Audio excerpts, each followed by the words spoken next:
कहा था कि पावर पॉइंट प्रदान करेंगे। मंत्री जी समझे ये तो बिजली मंत्रालय की बात है। ऐसे ही इस देश में एक विदेश मंत्री थे और ये हमारे दौर की, मैं आपको 100 साल दे रहे, आपके दौर की है। एक विदेश मंत्री थे, वो भी इस जोड़ तोड़ की राजनीति में देश के विदेश मंत्री बन गए। वो यूएनओ में गए भारत के रिप्रेजेंटेटिव के तौर पर, और वहां तमाम यूएनओ में हर देश के लोग आते हैं, अपने देश की बातों को रखते हैं, अपने देश की पॉलिसीज को बताते हैं, क्या करते हैं, कैसे करते हैं। ऐसे ही एक मंच होता है और पीछे लोग बैठे होते हैं और हर देश का नाम पुकारा जाता है, उसका विदेश मंत्री आता है, विदेश मंत्री नहीं आता तो कोई उनकी तरफ से अफसर आता है। वो विदेश मंत्री कोई बोल रहा था पुर्तगाल का कोई राष्ट्रपति, उनको नींद बहुत आती थी, वो कुर्सी पे सो रहे थे। पुर्तगाल का राष्ट्रपति अपना भाषण पढ़ के चला गया तो मंच से यूएन की सीट जाके देख लीजिए, खोज लीजिएगा, आपको मिल जाएगा। मंच से अनाउंसमेंट हुआ कि भारत के विदेश मंत्री आए और अपना पेपर प्रेजेंट करें। वो नींद से उठे, उनको उठाया, वो उठे, सीधे चले, मंच पे चले। उनसे पहले पुर्तगाल का राष्ट्रपति अपना भाषण पढ़ रहा था, उन्होंने पेपर उठाया, उसी भाषण को पढ़ने लगे। 10 मिनट के बाद ये रियलाइज हुआ भाई साहब ये तो पुर्तगाल का भाषण पढ़ रहा है। तो विदेश मंत्रालय का बेचारा जो पढ़ा लिखा सेक्रेटरी था वो गया तो नेता कि ये वाला नहीं, ये वाला भाषण पढ़ रहा है। तब उनका अच्छा, फिर तो हम विश्व में आपको अच्छे कपड़े पहन के गए थे, आप अमेरिका में आप बहुत बड़े करोड़पति हैं, आपकी गलतफहमी है कि आपके रुपए और कपड़ों से दुनिया आपको जानती है। भारत को 1947 के पिताजी से दुनिया नहीं जानती। इसलिए मैंने शुरू में कहा कि आपको आचार्य चाणक्य से, वेद व्यास से, राम से जानती है, कृष्ण से जानती है।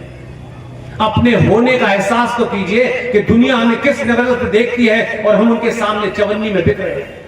हम में से कोई नहीं रहेगा, हमारा भी इतिहास लिखा जाएगा कि एक दौर में इतनी चेतना थी, संचार क्रांति आ गई थी, तब भी लोग इस देश में सनातनी हिंदू अपने नेता को चुनने से पहले उसकी जाति देखते हैं, फिर उसको ये देखते हैं कि ये कोई साड़ी फ्री बांट रहा है, कोई पेटीकोट फ्री बांट रहा है, कोई चप्पल फ्री बांट रहा है, हमसे बड़ा कोई भिखारी है। और फिर कहते हैं नहीं भारत को हिंदू राष्ट्र घोषित कर दो। 30 सेकंड के लिए हिंदू नहीं बनते और हिंदू राष्ट्र घोषित करोगे। सरकार कल डिक्लेयर भी कर दे तो उससे क्या हो जाएगा? जिस दिन आप तय कर लोगे सरकार 24 घंटे में से हिंदू राष्ट्र बना देगी। लेकिन आप मत बनना, आप पहले यादव बन लेना, ठाकुर बन लेना, ब्राह्मण बन लेना, अगड़ा पिछड़ा सब बन लेना, लेकिन सनातनी हिंदू मत बनना। पूरी दुनिया में डंका ऐसे नहीं पिट रहा है, दुनिया आपको उस नजर से नहीं देख रही है। दुनिया ये पहली बार देख रही है कि इन 75 सालों के दौर में आपको शायद अंदाज नहीं होगा, पिछले 70 सालों में से 10 साल को माइनस करके बात कर रहा हूं, किसी एक विषय पे कह रहा हूं इसलिए कह रहा हूं। इंडियन स्टेट यानी भारत राज राष्ट्र के खिलाफ काम कर रहा है। इसलिए मैंने शुरू में कहा कि आप देश को सब कुछ समझ बैठे हैं, देश के लिए आप कुछ नहीं कर सकते। यह गलतफहमी है आपकी कि आप देश के लिए कुछ कर रहे हैं। आप देश के अंग सिर्फ इतने ही हैं कि जो कानून है उसे मान रहे हैं, और आपको लगता है कि नहीं नहीं हम उल्टे हाथ पे नहीं सीधे हाथ पे चलेंगे तो चालान हो जाएगा। देश के किसी नियम का उल्लंघन करने पे कोई ना कोई सजा है। आप देश के लिए कुछ नहीं कर सकते। गलतफहमी हम देश को ये करेंगे, आप कुछ नहीं कर सकते, आपके हाथ में नहीं है। देश व्यवस्था पे चलता है, वह व्यवस्था अच्छी है बुरी है, इसलिए मैंने कहा देश के जितने भी अंग सब पेड़ हैं। हम राष्ट्र प्रेमी हैं, ये बात समझ। देश प्रेमी कोई चीज नहीं है। देश प्रेमी है तो क्या आप करेंगे? डबल टैक्स दे देंगे सरकार को। ये देश से प्रेम नहीं करेंगे तो आप उल्टे हाथ में लेकर सीधे हाथ पे चलने लगेंगे। क्या कर लेंगे आप? देश को चलाने की जिम्मेदारी सरकारों की है और सरकार के अधीन आने वाले अंगों की है। जिस दिन राष्ट्र चलाने की बात होनी चाहिए तो ध्यान रखिएगा, जिस दिन राष्ट्र की बात सोचेंगे तो इतनी ताकत से सोचिएगा कि सरकार ये तय नहीं करेगी कि राम मंदिर कब बनेगा। आप अपने राष्ट्र की आस्थाएं भी सरकार से चाहते हैं बनाएं, ये समाज के मरने की निशानी है। आपको यह भी नहीं पता कि आपके मंदिरों के ऊपर क्या हो रहा है, ये पता नहीं है आपको। हम भिखारियों के तरीके से सरकार ये नियम बनाते। सर, मर्डर का भी नियम है इस देश में, रेप का भी नियम है इस देश में, तो क्या मर्डर रुक रहे हैं, क्या रेप रुक रहे हैं? वो सरकारों द्वारा बनाए किसी अंग की जिम्मेदारी है, मेरी और आपकी जिम्मेदारी नहीं है। लेकिन आप सरकार से सब कुछ चाहते हैं, सरकार ये कर दे, सरकार वो कर दे। सरकार को जो काम करना है करने दीजिए, आपको जो काम करना है आप ईमानदारी से करें। आप नहीं कर रहे। ये मरे हुए समाज की शक्ल होती है कि वो सरकारों के ऊपर निर्भर रहता है। मैं बार बार कह रहा हूं, आप जिस दिन तय कर लेंगे सरकार पे निर्भर, सरकार आपके ऊपर हो जाएगी, इस देश में 10 मिनट के अंदर सारे काम हो जाएंगे। लेकिन मंदिरों का बनना, मंदिरों की आस्थाएं आपको पता ही नहीं है, आपके रियल मुद्दे आपको बताए नहीं गए, क्योंकि नेताजी आएंगे, आपने वोट दे दिया, इनके आगे यादव है, इनके आगे ठाकुर है, इनके आगे पंडित है, बस हो गया हमारा काम, मेरा आदमी जीत गया, मेरे आदमी ने मेरे 2-4 काम कर दिए। ये राजनीति नहीं होती भाई। आज भी इस भारत के अंदर 2 बड़े फ्रॉड चल रहे हैं, और ये दोनों फ्रॉड मैं मानता हूं कि मैं जितना चिल्ला के बोल सकता हूं उतना। आपके लिए निजी जाति महत्वपूर्ण है तो मेरे लिए, मैं फिर आपके लिए नहीं आया, मेरा कोई इंटरेस्ट नहीं। अगर आप समझते हैं आप किसी पार्टी के बंधुआ मजदूर हैं, तो जिस दिन बंधुआ मजदूर बनने की जरूरत पड़े तो सनातन के बंधुआ मजदूर बनना, किसी पार्टी की मत बनना। लेकिन हम जड़ को छोड़ करके पत्तों में पानी डालते हैं। भारत का संविधान कहता है, जो यकायक रात के अंदर 1976 में संविधान के अंदर एक शब्द डाला गया, सेकुलरिज्म और सोशलिज्म, और आपको ये भुट्टी पिला दी गई। मैंने कहा ना कि आपके जो समाज में लोग हैं वही झूठ बोल रहे हैं। सेकुलर शब्द का अर्थ क्या है ये भी नहीं पता। किसने बताया कि सेकुलर माने धर्मनिरपेक्ष होता है? जो लोग धर्म को मजहब और रिलीजन का पर्यायवाची मानते हैं, वो धर्म शब्द को समझते हैं कि कोई धर्म हिंदू धर्म है, इस पूजा पाठ करने से हिंदू होता है। धर्मनिरपेक्ष नाम का कोई शब्द ही नहीं है। 1979 के 76 के अंदर जब ये बदलाव हुआ तो ना संसद थी, 90% नेता जेल में थे, और संसद को संविधान के प्रेमिल में ये बदलाव कर दिया, सेकुलरिज्म और सोशलिज्म। ये चर्चा नहीं हुई हमारे यहां। लेकिन मेरा प्रश्न दूसरा है कि अगर स्टेट सेकुलर है, या नहीं स्टेट ये मानती है कि अगर इस देश में किसी की गिनती 5 भी है, उसके अधिकार और 84 करोड़ लोगों के अधिकार बराबर हैं। मैं इस बात से सहमत हूं। स्टेट का कोई रिलीजन नहीं है। अगर स्टेट का रिलीजन होता, जैसे ईरान का है, इराक का है, लीबिया का है, सीरिया का, अगर स्टेट का कोई रिलीजन है तब वहां इस बात के प्रबंध करे जाने चाहिए थे कि स्टेट इस्लामिक है, स्टेट हिंदू है, इसलिए इसमें जो लोग उस इस्लाम पे यकीन नहीं करते, उस हिंदुत्व पे यकीन नहीं करते, उनको विशेष आपको रियायतें देनी पड़ेगी, क्योंकि स्टेट जो है एक मजहब से चलती है। लेकिन भारत कोई मजहबी स्टेट नहीं है। कोई ऐसा नहीं है कि यहां हिंदू धर्म से किताब ये देश चलाया जा रहा है, किसी मान्यताओं से चलाया जा रहा है। और जब सब बराबर हैं तो 42,000 पारसी भी हैं, 92 लाख जैन भी हैं, 1.6 सिख भी हैं, और 84 करोड़ हिंदू हैं। सबके अधिकार बराबर हैं। क्या पुलिस से पूछिएगा कि वो 84 करोड़ हिंदुओं में से किसी को गिरफ्तार करती है तो ये कहती है कि नहीं, आप पे ये धारा डबल लगेगी क्योंकि आपकी गिनती ज्यादा है। पुलिस का कानून, देश के संविधान में जितने भी प्रावधान हैं, जब कानून आईपीसी सबके लिए बराबर है तो फिर दूसरी चीजें बराबर क्यों नहीं है? मर्डर मुसलमान करे, हिंदू करे, सिख करे, बौद्ध करे, जैन करे, कोई भी करे, उस पर वही धारा लगेगी, या ये तय हो गया है कि अगर कोई माइनॉरिटी का करेगा क्योंकि कम गिनती में है तो उस पर धारा कमजोर लगेगी? जब सब बराबर हैं, सबके अधिकार बराबर हैं, तो यहां मजारे भी हैं, यहां गुरुद्वारे भी हैं, यहां चर्च भी है, यहां मंदिर भी है।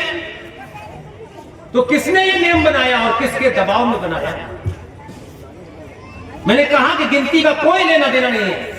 42,000 पारसी भी देश में रहते हैं, इतनी सी माइनॉरिटी है, लेकिन एक झूठ का, परेड का ड्रामा रचा गया इस देश में। इस देश में माइनॉरिटीज खतरे में है। पारसी ने शिकायत की कभी? बौद्ध ने शिकायत करी कि हम इतनी कम गिनती में हमारे साथ बड़ा अत्याचार हो रहा है। 22 करोड़ मुसलमानों के साथ ही अत्याचार हो रहा है, उन्हीं वो विशेष है। तो मेरा प्रश्न सिर्फ इतना ही है कि अगर चर्चों से, गुरुद्वारों से और मजारों से सरकार का यह नियम है कि सब बराबर है, संविधान में सबकी ताकत बराबर है, सबके साथ एक सही व्यवहार होगा, तो सिर्फ इतना ही प्रश्न है। और इस बात को सोचिएगा, और जिस दिन इस बात को सोच लेंगे, एक बार का चुनाव इसी बात पर वोट दीजिएगा, बस इसी पे दीजिए। मैं कह रहा हूं आप जब संतुष्ट हो तब दीजिए। किसको दे मुझे इसमें इंटरेस्ट है।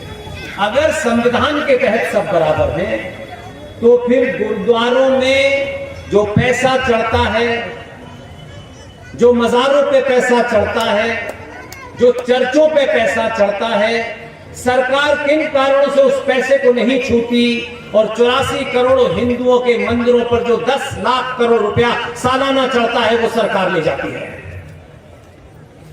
ये सवाल पूछना चाहिए कि हमसे घुट्टी पिलाई जा रही है, हम बराबर हैं, संविधान की दृष्टि से बराबर है, तो मेरे मठ मंदिरों पे चढ़ने वाला पैसा, जिसकी अप्रोक्सीमेटली फिगर 10 लाख करोड़ है, जिसमें वैष्णो देवी आप जाते हैं, वहां का सालाना कलेक्शन 530 करोड़ रुपया है। देवस्थानम बोर्ड तमिलनाडु अगर आप जाते हैं तो 1300 करोड़ रुपया सालाना आता है। देश भर के तमाम मंदिरों और मठों के ऊपर चढ़ने वाला पैसा सरकार क्यों ले जाती है?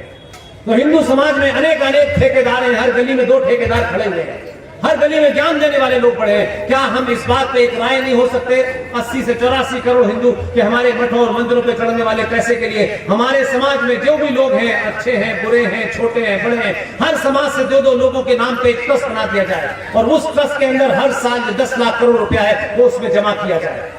मेरा दावा है 10 साल करके देख लीजिएगा, 10 साल करेंगे, 10 लाख करोड़ रुपया एक ट्रस्ट बनाइए, उसमें किसी जाति का, उसमें किसी खास व्यक्ति का कोई वर्चस्व नहीं होना चाहिए। हर जाति के लोगों को उस पर भरोसा होना चाहिए। और जैसे एग्जीक्यूटिव रखे जाते हैं कंपनी के, वैसे ही एग्जीक्यूटिव रखिए, उनको तनख्वाह दीजिए, उनको इलाके दीजिए कि इस इलाके में जाएं और पता करें किस ब्राह्मण का बेटा, किस ठाकुर का बेटा, किस दलित का बेटा, किस बनिए का बेटा पैसे के कारण पढ़ाई नहीं कर पा रहा। और बाकायदा जैसे एक कंपनी चलती है उस अंदाज में वो रिपोर्ट दे, और वहां से पैसा चले, और उस बच्चे को जो आईएएस बनना चाहता है, जो पीसीएस बनना चाहता है, सरकार की पॉलिसीज के तहत ये काम हो रहा है। और वो बात आपको पता नहीं है, इसलिए शायद आप उसको सोचते हैं। ये 10 लाख करोड़ रुपया बैंक में रहेगा, और हर साल कितना उसका इंटरेस्ट आएगा। पूरे देश का एक भी सनातनी को ये चवन्नी छाप वोट लेने वाले खरीद नहीं सकते। किसी को कोई शिकायत नहीं रहती कि सरकार ने कहा ये पिछड़ों का कोटा है, आंकड़ों का कोटा नहीं है, वो अपनी जगह चलाने दीजिए। आपका कोटा इतना मजबूत होगा कि सरकार आपके सामने नतमस्तक हो जाएगी। लेकिन बड़ी लड़ाई लड़ने के लिए थोड़ी देर लंबा इंतजार करना पड़ता है। आप लड़ना नहीं चाहते, तो पहला प्रश्न ये है कि जब सब बराबर है तो मेरा 10 लाख करोड़ सरकार क्यों लेके जाती है? और फिर उससे कौन सी योजनाएं चलाती है? सरकार से सवाल पूछिए कि जब हम सब बराबर हैं तो इस देश के अंदर संविधान की धज्जियां उड़ाते हुए भारत की सरकारों ने पार्लियामेंट के अंदर ये कैसे बिल पास कर दिया है? इस देश में कमीशन बना हुआ है, ना हमसे पूछा ना इसलिए वोट लिया किसी ने कि भैया हम वोट ले रहे हैं तो ये भी हम करेंगे। तो हमको बताओ कि तुमने संविधान के, तुमने अपने मैनिफेस्टो में ये लिखा था क्या? तब तो तुमने मैनिफेस्टो में लिख के हमको बताया नहीं था। लेकिन सत्ता में आने के बाद लोगों ने क्या किया? और याद की घटना में बीमारी पुरानी है। इस देश में एक कमीशन बनाया गया, वो जो इटली से आई है माता जी, उनकी देखरेख में बना। और उन्होंने बनाने के बाद मैंने वही कहा, आपकी चुप्पी, आपके पड़ोस में शर्मा जी रहते हैं, इनके पास कार क्यों है? शर्मा जी की समस्या है कि ठाकुर साहब का 2 क्यों है? ये समस्या, बीमारी खत्म ही नहीं हो रही। आप वहां तो आपका ध्यान जा रहा है, लेकिन जो लार्जर पिक्चर है उसे नहीं देखना चाहिए। आपने पूछे नहीं सरकारों से। सरकार ने गुपचुप करके एक कमीशन बनाया और कमीशन की रिपोर्ट मांगी और उठा के दे दिया। एक साहब पाकिस्तान से आए थे पार्टीशन के वक्त, उसी गांव के थे, उसी शहर के थे जहां से मनमोहन आए थे। दिल्ली हाई कोर्ट के चीफ जस्टिस बने, रिटायर होते ही उनके हाथ में एक कटोरा पकड़ा दिया गया कि आपको ये काम करना है। आपने कहा हमसे क्या लेना देना है? आलू महंगे हो गए तब हम सड़क पर निकलेंगे, चीनी महंगी हो जाएगी तो हम सड़क पर निकलेंगे। आपका तो एजेंडा यहां तक था। उनके अंदर एक कमीशन बनाया, और वो कमीशन क्या करता है ये पता है आपको?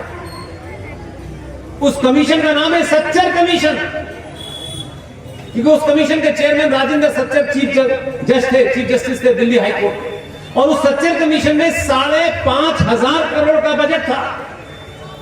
इन्हीं सभाओं में ऐसी बोला हमने, उनको तो विरासत में मिला था, वो एकदम सब नहीं कर सकते थे। उस 5.5 करोड़ से अब 3,500 करोड़ का बजट है। लेकिन मैं ये बात तब तक कहता रहूंगा जब तक कि 3.5 करोड़ का भी बजट समाप्त नहीं होगा।